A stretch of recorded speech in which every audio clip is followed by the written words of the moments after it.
વડાપ્રધાન નરેન્દ્ર મોદી મેટ્રોના ફેઝ 2 નું લોકાર્પણ કરી મેટ્રોની મુસાફરી કરી। વડાપ્રધાન નરેન્દ્ર મોદી ગુજરાતના પ્રવાસે છે। અહીં તેમણે ગાંધીનગર અને અમદાવાદ વચ્ચે દોડનારી મેટ્રો ટ્રેનનું લોકાર્પણ કર્યું હતું। તેઓ મેટ્રો ટ્રેનમાં સેક્ટર 1 થી ગિફ્ટ સિટી સુધી મુસાફરી કરી હતી। આ ફેઝમાં મેટ્રોની કનેક્ટિવિટી મોટેરાથી ગાંધીનગર સુધી મળશે, જેમાં ફેઝનો એક કોરિડોર ગિફ્ટ સિટી સુધી જશે। તેના લીધે કર્મચારીઓ અને પ્રવાસીઓને વધુ એક્સેસ મળવાથી સ્થાનિક અર્થવ્યવસ્થાને પણ વેગ મળશે। આ ફેઝ 21 કિલોમીટરનો છે, જેમાં શરૂઆતમાં ગાંધીનગરના 8 સ્ટેશન પર મેટ્રો દોડશે। આવનારા સમયમાં મેટ્રો સચિવાલય, અક્ષરધામ, જૂના સચિવાલય, સેક્ટર 16, સેક્ટર 24 અને મહાત્મા મંદિર સુધી જશે। આગામી 5 દિવસ રાજ્યમાં ભારે વરસાદની નહિવત શક્યતા। ગુજરાતમાં ધીમે ધીમે ચોમાસું વિદાય લઈ રહ્યું હોય તેમ જણાઈ રહ્યું છે। છેલ્લા 4-5 દિવસથી રાજ્યમાં છૂટોછવાયો હળવો વરસાદ વરસી રહ્યો છે। હવામાન વિભાગ દ્વારા આગામી 5 દિવસ સુધીની વરસાદ અંગેની આગાહી કરવામાં આવી રહી છે, જેમાં બનાસકાંઠા, કચ્છ, મોરબી અને સુરેન્દ્રનગર સહિતના જિલ્લાઓમાં વરસાદની શક્યતા જણાતી નથી, જ્યારે અન્ય ભાગોમાં અમુક દિવસોમાં હળવો વરસાદ થઈ શકે છે। આમ આગામી 5 દિવસ રાજ્યમાં ભારે વરસાદની શક્યતા નહિવત। સરકારના 100 દિવસમાં 12 નવા ઔદ્યોગિક શહેરો બનાવવા સહિત હાઈવે, બંદરો અને રેલવેને લગતા મહત્વના નિર્ણયો લેવાયા। વડાપ્રધાન નરેન્દ્ર મોદી ગુજરાતની મુલાકાતે છે। મોદી સરકારને ત્રીજી ટર્મમાં 100 દિવસ પૂરા થયા છે, ત્યારે આ દરમિયાન વડાપ્રધાન નરેન્દ્ર મોદીએ સરકારે 100 દિવસમાં કરેલા કામ અંગેનો ચિતાર આપ્યો હતો। વડાપ્રધાન નરેન્દ્ર મોદીએ જણાવ્યું કે પહેલા 100 દિવસમાં અમારી પ્રાથમિકતા, ઝડપ અને સ્કેલની ઝલક દેખાઈ આવે છે, જે મુજબ ગ્રીન એનર્જી સાથે જોડાયેલા અનેક નિર્ણયો લીધા છે। દેશમાં રિન્યુએબલ એનર્જીની માંગ વધી રહી છે। સરકાર તેના પર કામ કરી રહી છે। 12 નવા ઔદ્યોગિક શહેરો બનાવવા માટેનો નિર્ણય લેવામાં આવ્યો છે। 100 દિવસમાં હાઈ સ્પીડ રોડ કોરિડોર પ્રોજેક્ટને મંજૂરી આપવામાં આવી છે। 15 થી વધારે નવી made in India semi high speed Vande Bharat train launch કરવામાં આવી છે। 1 ટ્રિલિયન રૂપિયા રિસર્ચ ફંડ આપવામાં આવ્યું છે। પીએમ મોદીએ દેશની પ્રથમ નમો ભારત રેપિડ રેલને બતાવી લીલી ઝંડી। ભુજથી અમદાવાદ 5 ને 45 કલાકમાં પહોંચાશે।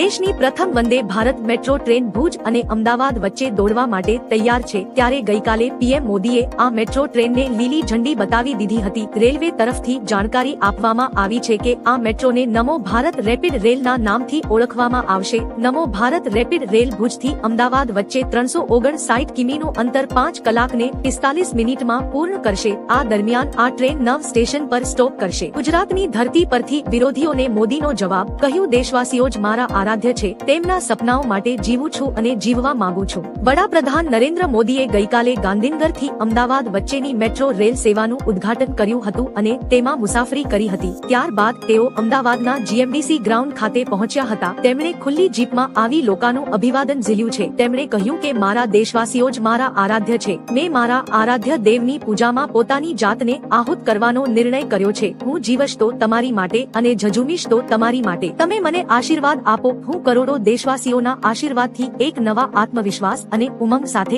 140 કરોડ ભારતવાસીઓના સપનાઓ માટે જીવું છું અને જીવવા માંગુ છું ની આગાહી। નવરાત્રીના રંગમાં ભંગ પાડશે મેઘો। 5 ઓક્ટોબર સુધી ફરીથી ગાજવીજ સાથે વરસાદની વકી। જુલાઈ અને ઓગસ્ટ મહિનામાં ગુજરાતને ઘમરોળી નાખનારા મેઘરાજાએ હાલ એકંદરે વિરામ લીધો છે। અત્યારે રાજ્યના છૂટાછવાયા ભાગોમાં હળવાથી મધ્યમ વરસાદી ઝાપટા પડી રહ્યા છે। આ વર્ષે ચોમાસું સામાન્ય કરતા સારું રહ્યું છે અને હવે તેના વિદાયની ઘડીઓ ગણાઈ રહી છે। હવામાન નિષ્ણાંત અંબાલાલ પટેલે મોટી આગાહી કરી છે, જે મુજબ બંગાળની ખાડીમાં સક્રિય થયેલી સિસ્ટમ આગામી 18 સપ્ટેમ્બરની આસપાસ ઉત્તર પશ્ચિમ તરફ આગળ વધશે, જેની અસર ગુજરાતમાં પણ વર્તાશે। 27 સપ્ટેમ્બરથી 5 ઓક્ટોબર સુધી હસ્ત નક્ષત્રમાં ફરીથી ગાજવીજ સાથે વરસાદ પડી શકે છે, જ્યારે 10 ઓક્ટોબર બાદ બંગાળના ઉપસાગરમાં ચક્રવાતની શક્યતા રહેલી છે।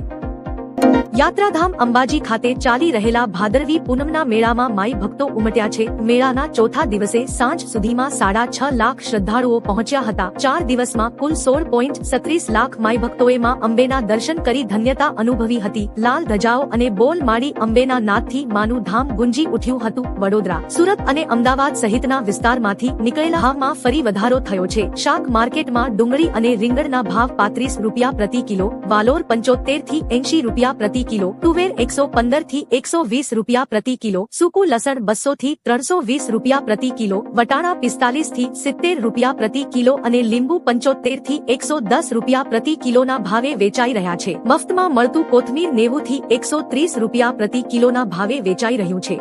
કલાકમાં રાજ્યના 30 તાલુકામાં વરસાદ. રાજ્યમાં હજી વરસાદી માહોલ યથાવત છે. ગઈકાલે 24 કલાકમાં રાજ્યના 30 તાલુકામાં વરસાદ વરસ્યો હતો. સૌથી વધુ વાપીમાં 1 ઇંચ વરસાદ નોંધાયો હતો. ડાંગના આહવામાં અને કપરાડામાં 0.5 ઇંચ વરસાદ પડ્યો હતો. તો વલસાડ, નસવાડી અને ઉમરગામ, કરજણ, સુબીર અને ધર્મપુર તથા ડભોઈ અને કુકરમુંડામાં વરસાદ પડ્યો હતો. તો પાદરા, વ્યારા અને સાગબારા તથા કવાણ, તિલકવાડા, ગરુડેશ્વર, મહુવા અને બારડોલીમાં વરસાદ નોંધાયો હતો. ગાંધીનગરમાં લોકોએ પીએમ મોદીને હેપી બર્થડે કહ્યું. ગાંધીનગરમાં લોકોએ પીએમ મોદીને એડવાન્સમાં જન્મદિવસની શુભકામનાઓ પાઠવી હતી. પીએમ મોદીએ ગાંધીનગરના વાવોલની શાલીન 2 સોસાયટીના 53 નંબરના બંગલોમાં મુલાકાત લઈ છત પર લાગેલી સોલર પેનલ નિહાળી હતી. આ દરમિયાન પીએમ મોદીને જોવા લોકો છત પર ચઢી ગયા હતા અને એડવાન્સમાં જન્મદિવસની શુભકામનાઓ પાઠવી હતી. જો કે હાજર રહેલા તમામ લોકોનું પીએમ મોદીએ અભિવાદન ઝીલ્યું હતું. હર્ષ સંઘવીનો લોકહિતનો નિર્ણય. રાજ્યના ગૃહરાજ્ય મંત્રી હર્ષ સંઘવીએ વધુ એક લોકહિતનો નિર્ણય લીધો છે. નાગરિકોના પ્રશ્નોનું સ્થાનિક સ્તરેથી જ નિરાકરણ લાવવા દર સોમવાર અને મંગળવારે ફરજિયાત નાગરિકોને પોલીસ અધિકારીઓ સાંભળશે. આ મામલે ગૃહરાજ્ય મંત્રી હર્ષ સંઘવીએ પોલીસ અધિકારીઓને આદેશ કર્યો છે. દર સોમવાર અને મંગળવારે ફરજિયાત નાગરિકોને પોલીસ અધિકારીઓ સાંભળશે.